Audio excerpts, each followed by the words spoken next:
కాంగ్రెస్ ప్రభుత్వం వచ్చినాక ముఖ్యమంత్రి రేవంత్ రెడ్డి గారి ఆధ్వర్యంలో ఎస్సీ దళిత బీసీ వర్గాల మీద పోలీస్ అధికారుల మీద జరుగుతున్న పరోక్షంగా ఓ క్రమశిక్షణకు మారుపేరైన పోలీస్ శాఖలు జరుగుతున్న అవినీతి అక్రమాలు ఒకటి, అవినీతి అధికారులకి అండగా ఉంటూ పోలీస్ అధికారులు ఉన్నతాధికారులు కానివ్వండి, కాంగ్రెస్ ఈ ఎమ్మెల్యేల స్థాయి అధికార పార్టీ లీడర్లు కానివ్వండి, చిట్యాల సిఐ మల్లేష్ యాదవ్ గారు కానివ్వండి, జూబ్లీ సిఐ ముత్తు యాదవ్ గారి ఒకరి మీద సస్పెన్షను, ఒకరి మీద బదిలీ అంటే వరుసగా. అంటే ఇది ఎంత అన్యాయమైన విషయం అంటే, అధికార పార్టీ లీడర్ల మీద కేసులు కడితే ఈ నిజాయితీ గల పోలీస్ అధికారులకు ఈ రాష్ట్రంలో స్థానం లేదు. ఎక్కడ పడితే ఈ రాష్ట్రంలో, తెలంగాణ రాష్ట్రంలో ఈ కాంగ్రెస్ ప్రభుత్వం వచ్చినాక ఇప్పటికి 5గురు ఎస్ఐలు ఆత్మహత్యలకు పాల్పడ్డారు. 9 మంది కనీసం హెడ్ కానిస్టేబుల్ కానీ కానిస్టేబుల్ కానీ 9 మంది ఆత్మహత్యలకు పాల్పడ్డట్టు ఈ నేషనల్ క్రైమ్ బ్యూరో ఈ పోలీసు నివేదికలే చెప్తున్నాయి. అంటే ఎంత పని ఒత్తిడి గురి చేస్తున్నారు.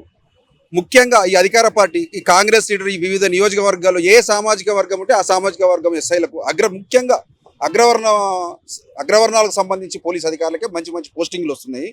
ఈ దళిత బీసీ సామాజిక వర్గాలకు చెందిన సిఐలు కానివ్వండి, ఎస్ఐలు కానివ్వండి, చాలామంది లూప్ లైన్లలో నిజాయితీ గల పోలీస్ అధికారులు లూప్ లైన్లో పడేడుస్తున్నారు.